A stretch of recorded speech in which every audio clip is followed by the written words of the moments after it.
ꯐꯝꯃꯤꯁꯤꯅ polo ꯒ꯭ꯔꯥꯎꯟꯒꯤ opposite ꯕꯤꯇꯤ ꯄꯥꯔꯛꯀꯤ ꯃꯅꯤꯡ ꯍꯥꯏꯗꯤ ꯒꯝꯚꯤꯔ ꯁꯣꯞꯄꯤꯡꯗꯣ ꯑꯗꯨꯒꯤ ꯃꯅꯤꯡꯗ ꯂꯝꯄꯥꯛ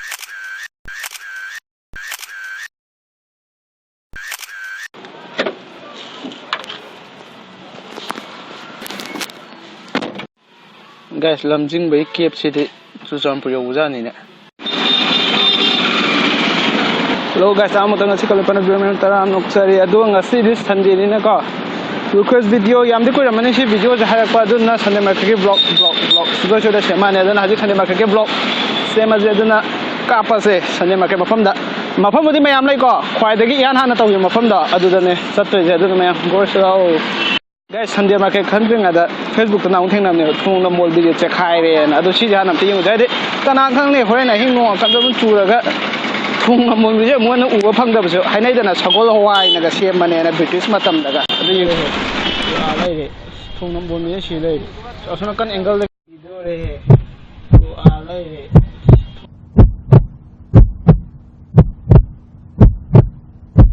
ꯑꯁꯣꯝ ꯅꯥꯀꯟ ꯑꯦꯡꯒꯜꯗꯒꯤ ꯑꯃꯨꯛ ꯌꯦꯡꯁꯦ ꯁꯤ ꯀꯥꯟꯅꯗꯦ ꯒꯥꯏꯁ ꯂꯣꯏꯔꯦꯍꯦ ꯊꯣꯡ ꯃꯣꯜꯗꯤ ꯆꯦꯛꯈꯥꯏꯔꯦ ꯁꯣꯝ ꯅꯥꯀꯟ ꯄꯥꯛ ꯆꯦꯛꯈꯥꯏꯔꯦ ꯑꯁꯣꯝ ꯅꯥꯀꯟ ꯍꯦꯟꯕꯨ ꯅꯨꯡꯕꯨ ꯅꯨꯡꯁꯤ ꯁ꯭ꯋꯥꯏ ꯖꯒꯥꯗ ꯁꯥꯟꯅꯄꯣꯠ ꯀꯩꯀꯩꯒ ꯌꯣꯟꯕꯗꯣ ꯊꯥꯏꯅ ꯃꯇꯝ ꯑꯃ ꯑꯉꯥꯡꯉꯩꯗ ꯑꯗꯨꯏ ꯁꯥꯟꯅꯄꯣꯠꯀ ꯂꯩ ꯊꯣꯡ ꯃꯣꯜ ꯁꯣꯝ ꯀꯟꯗ ꯂꯩ ꯎꯕ ꯐꯪꯗꯣꯏꯔ ꯐꯪꯉꯣꯏꯗ꯭ꯔꯥ ꯈꯪꯗꯦ ꯁꯤ ꯁꯦꯝꯖꯟꯕꯤꯔꯗꯤ ꯐꯒꯗꯕꯅꯦ ꯑꯗꯨꯕꯨ ꯈꯪꯗꯦꯗ ꯀꯩ ꯍꯥꯏꯔꯨꯅꯤ ꯑꯗꯨꯒꯀꯣ ꯏꯝꯐꯥꯜ ꯁꯤꯇꯤ ꯃꯅꯨꯡꯗꯀꯣ ꯁꯤꯒꯤ ꯒꯥꯔꯗꯦꯟꯁꯦ ꯁꯤꯁꯦ ꯐꯖꯅ ꯁꯦꯝꯕꯅꯦ ꯅꯈꯣꯏ ꯂꯥꯛꯀꯥꯟꯗ ꯑꯗꯨꯝ ꯈꯪꯉꯝꯅꯤ ꯁꯦꯡꯇꯣꯛ ꯈꯣꯠꯇꯣꯛꯄꯀꯣ ꯌꯥꯝ ꯅꯥꯟꯅ ꯌꯥꯝ ꯀꯛꯇꯅ ꯈꯣꯠꯇ ꯇꯧꯋꯦ ꯁꯤꯁꯦ ꯀꯔꯝꯕꯅꯣ ꯍꯥꯏ ꯃꯇꯝꯗ ꯁꯣꯝ ꯀꯥꯟꯗ ꯄꯣꯂꯣ ꯒ꯭ꯔꯥꯎꯟ ꯂꯩꯔꯦꯗꯅ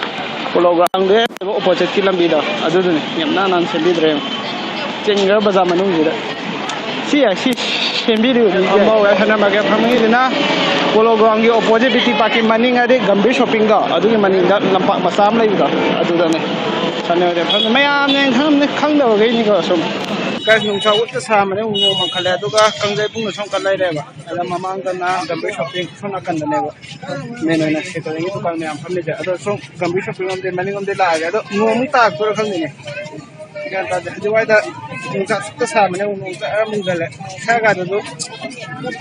ꯂꯣꯏꯅꯃꯛꯇꯤ ꯂꯩꯑꯦ ꯁꯦꯀꯦꯟ ꯗꯨꯀꯥꯟ ꯁꯤ ꯐꯨꯠꯄꯥꯠꯅꯦꯕ ꯐꯨꯠꯄꯥꯠ ꯂꯦꯗꯤꯁ ꯃꯈꯣꯡ ꯁꯣꯝꯀꯟ ꯂꯩꯔꯦꯗꯅ ꯂꯦꯗꯤꯁ ꯃꯈꯣꯡ ꯐꯨꯠꯄꯥꯠ ꯑꯗꯨꯝ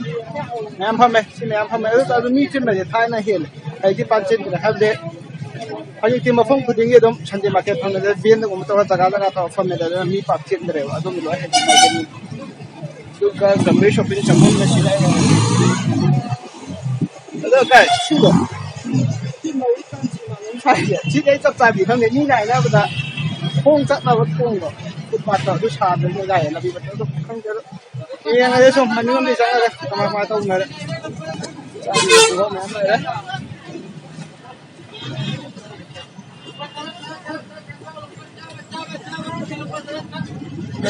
lupa tara hago me charge khonga tara ni nupi ke BT Park sile dana sigi he opposite ke chele am tangya sira changkan da haide Gambir shopping ki maning da adu ta dune ba haide phone adu na khoi ka phone accessory gum ba lening ba laita ka asi dal yaw na phone accessory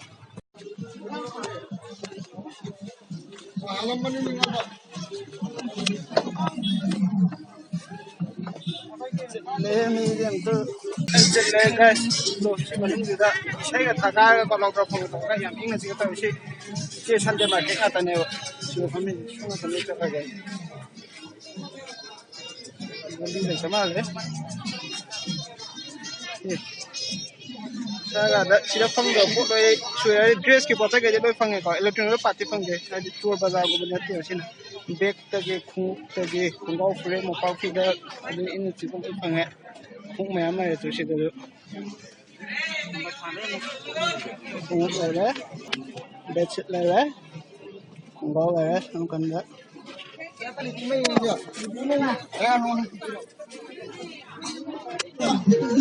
đây mà đấy đây là thằng gái tôi ra đây ông không ai nè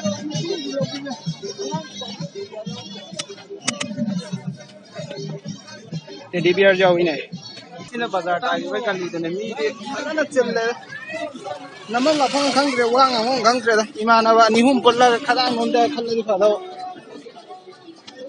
ngasi tang yorok pada Churachapur dage aduda sengene khanba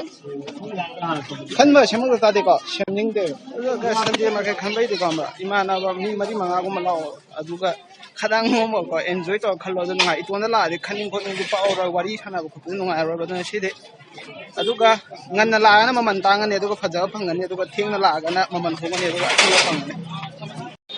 de biya gi ma ma ora ha udah udah be ma ni de biya gi de ki tom na la la ta pian de ma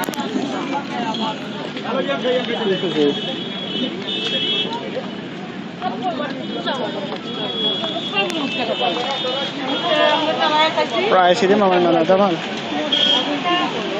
kendala ya yang kai ngata apa ambil lo ya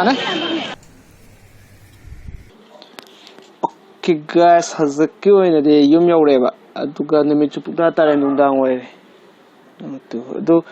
aduga guys kai maramge video je marakta loina amtam no kabai de idonu sabna shaman khangraba aduga akhoi gari matpa gari ta aduji part ama lai do phangdaba aduge hafta da chache na phangdre na dada na numai jingo da hafta da chache na aduge chapagi do phone toroba aduda chatla bai ta khudak ta do ado ai go be poche em ta su lai ta de itona ni na khaning mo khot pa pokte ba mi ani na tra ahum churaga ingi sai jo haidune adudo ta de khaning mo khot pa poya aduga sida haning muna de tilibati natte hafta do adai da adi ngasi je moi bolba mor mal adi hindu dharma chappa kampu gi adu gi da mukta de adi mokhoi dharma gi da mukta awam ma thak ta de respect ti ko adi mokhoi gi jo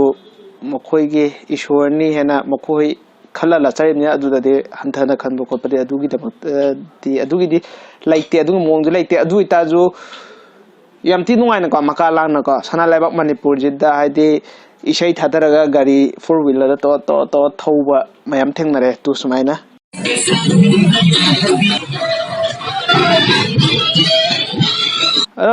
si da hiding is a mokoi gi dharma do phai phatte adu da adu kemnate ko hade akhoi gi Kangleipak sida Manipur jida sangumba bolbam gi kumai ji jo hajik maning tam na hade yam tina enjoyment full enjoyment oina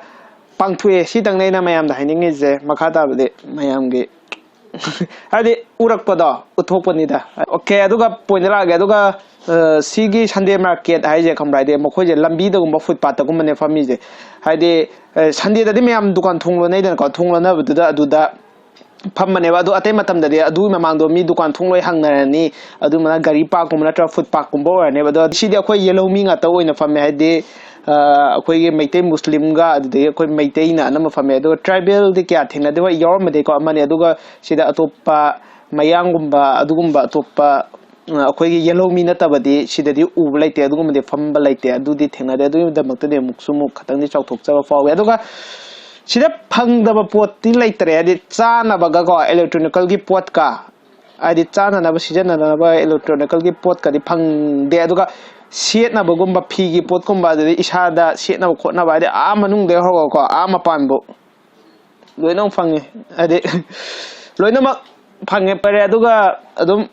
mi ti chile phadana chile aina mi chin de haje khamra adum chindi chile ba do hana ga hene ba hana de skiti inner ga ko puk lebam laite ba chahi manga taruk mukki mamang da ina class 11 12 adai ka be matam da de phajana chile ta haji chi chin de da zo adum chile duga ngisai jo haigra de ngan as ya da wai jiro chale som ururu unga lai do re de vlog si jo kya phajal jo le ito da nam manin ko aina naning man imana wa to ga ko poche je lai ra khol ga du bu de yogdre ko du asa do ta aina video thaglai jina khambra ade aina plan tawraga keno ma tawge na khallaga la ak ta di khambra plan do success oi da ba do aina haje Imphal da lai je aina ngasi Imphal lai je ko plan mayam ga ne de vlog ki plan mayam ma ai si de important oi vlog ani ohum yaure ba adu ai de si em di tawrage do athu matam da do yam thuna jo mu yum da chatoi ne ba de ai gari rang ko ma mai vlog ta da adu gi jo rang lai ga do tenki do rang cha thuna kamjan na ba da mu ta aduna khalai yo poching de loina ma success oina ba amtang tawge sine ba de isa itonda da ko challenge to lak pa ko do namna tha de thakala again aduga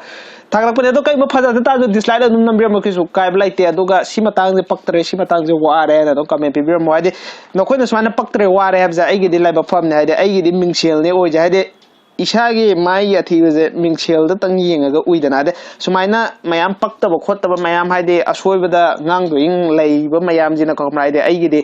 aduna de somna kan de soire khanga ga ko sum ꯍꯥꯏꯗꯤ ꯍꯧꯒꯠꯄ ꯆꯥꯡ ꯀꯥꯞꯈꯠꯄꯒꯤ ꯆꯥꯡꯁꯦ ꯑꯗꯨꯅ ꯑꯗꯨꯛ ꯃꯇꯤꯛ ꯌꯥꯝ ꯊꯨꯏꯌꯦ ꯍꯥꯏꯗꯤ ꯌꯥꯝ ꯊꯤꯅ ꯅꯨꯡꯉꯥꯏꯖꯩ ꯑꯗꯨꯅ ꯑꯗꯨꯝ ꯃꯈꯥ ꯇꯥꯅ ꯑꯗꯨꯝ ꯍꯥꯏꯗꯕꯤꯔꯛꯑꯣ ꯑꯗꯨꯕꯨ ꯉꯁꯤꯒꯤꯗꯤ ꯑꯩ ꯃꯇꯥꯡꯁꯦ ꯁꯥꯏ ꯚꯤꯗꯤꯑꯣꯁꯦ ꯂꯣꯏꯁꯤꯟꯖꯔꯒꯦ ꯕꯥꯏ ꯕꯥꯏ ꯁꯅꯥ ꯂꯩꯕꯥꯛ ꯀꯪꯂꯩꯄꯥꯛꯅ ꯌꯥꯏꯐꯔꯦ ꯃꯊꯪ ꯕ꯭ꯂꯣꯛꯇ ꯃꯌꯥꯝ ꯄꯨꯟꯅ ꯊꯦꯡꯅꯁꯤꯀꯣ